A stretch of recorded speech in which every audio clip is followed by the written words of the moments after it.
Bonjour à tous! Aujourd'hui, nous allons voir ensemble comment faire un gâteau chaudron de sorcière pour Halloween ou pour un anniversaire sur le thème des sorciers et des sorcières. C'est un gâteau facile et rapide à réaliser à la portée de tous. Le rendu n'est certes pas parfait comme certains gâteaux 3D sans le moindre pli qui vont prendre des heures à être réalisés, mais en tout cas il sera parfait pour nos petites têtes blondes et c'est bien là l'essentiel. C'est aussi un gâteau sans pâte à sucre. La pâte à sucre, ça coûte cher, c'est plein de colorants chimiques, c'est plein de conservateurs. Et dans 9 cas sur 10, les enfants n'aiment pas ça et ne la mangent pas. Et ça fait donc énormément de gâchis. Alors, pour commencer, vous faites cuire 2 gâteaux dans un moule en silicone rond. Dans mon cas, ce sont de simples gâteaux au citron.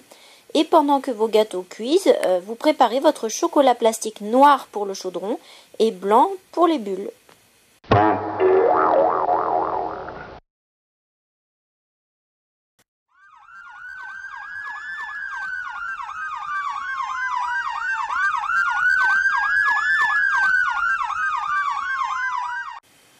Pour réaliser votre chocolat plastique noir, il vous faudra 200 g de chocolat noir dessert, 100 g de chocolat en poudre et 5 cuillères à soupe de sirop d'agave ou de miel. Cassez votre tablette de chocolat noir dessert dans un bol et faites chauffer le chocolat au micro-ondes avec un peu d'eau jusqu'à ce qu'il ramollisse mais sans fondre complètement. Rajoutez le chocolat en poudre.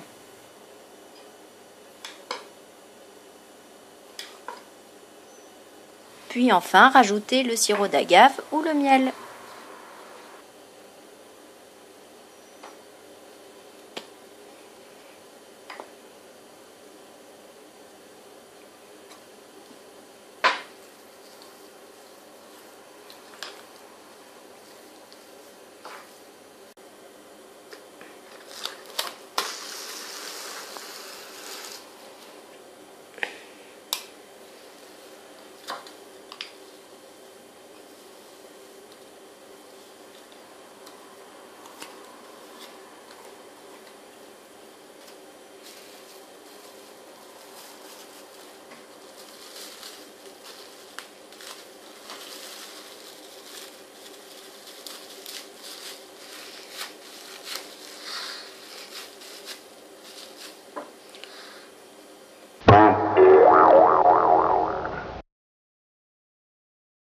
Pour le chocolat plastique blanc, le principe est exactement le même que pour le chocolat plastique noir.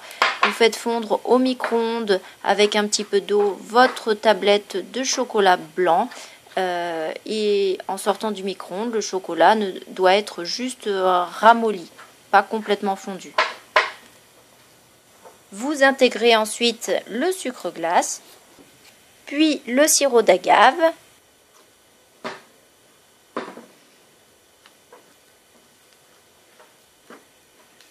Pour finir, vous ajoutez le colorant alimentaire vert, colorant naturel de préférence.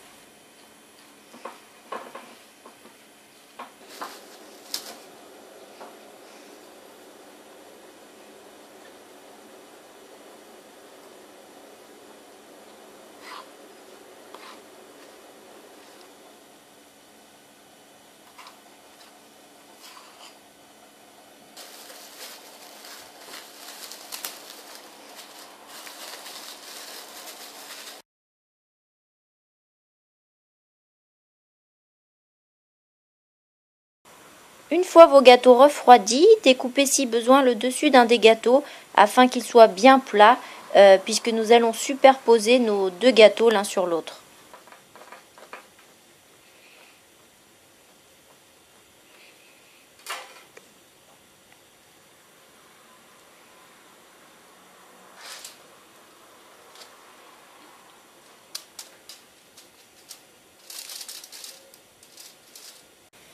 Découpez avec un couteau légèrement incliné le gâteau du dessous pour faire le bas du chaudron.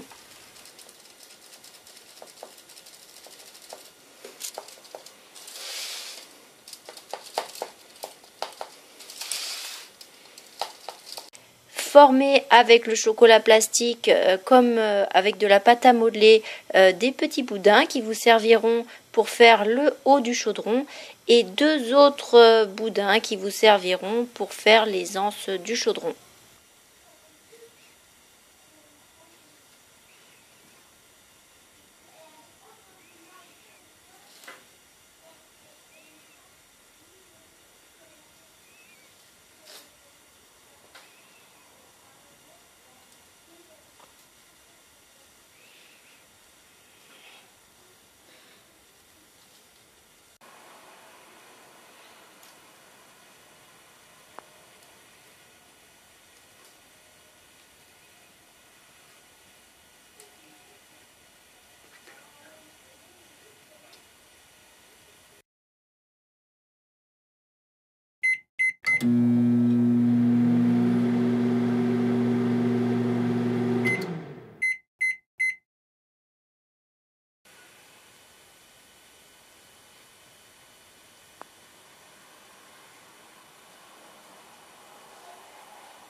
Avec le chocolat plastique blanc, qui est d'ailleurs devenu vert avec le colorant, formez des boules de différentes tailles que vous déposerez ensuite sur le haut du gâteau. N'oubliez pas de former aussi quelques gouttes que vous déposerez tout autour du chaudron pour un rendu plus sympa et plus réaliste. Vous pouvez faire des retouches à n'importe quel moment avec le chocolat plastique. Il suffit pour cela de faire réchauffer le chocolat plastique quelques secondes au micro-ondes. L'avantage c'est qu'il ne coule pas et se travaille vraiment très bien, même en épaisseur. Vous pourrez facilement donner la forme que vous souhaitez au chaudron. Il suffit ensuite de rajouter dans le chaudron des bonbons Halloween comme des yeux, des araignées, des vers, des crapauds, des serpents et autres, et des bonbons ou des biscuits pour représenter le bois et les flammes. Vous pouvez aussi faire un autre style de chaudron plus haut avec ce que j'appelle un boudin, c'est-à-dire ce qu'on fait au début avec le chocolat plastique quand on recouvre le dessus du gâteau. Donc avec un boudin de chocolat plastique plus haut et plus large, le rendu est aussi très sympa. Et avec d'autres bonbons, le but c'est de vraiment laisser aller votre imagination. S'il fait chaud chez vous, mettez votre gâteau au frigo et sortez-le 2 heures avant dégustation. Bon appétit!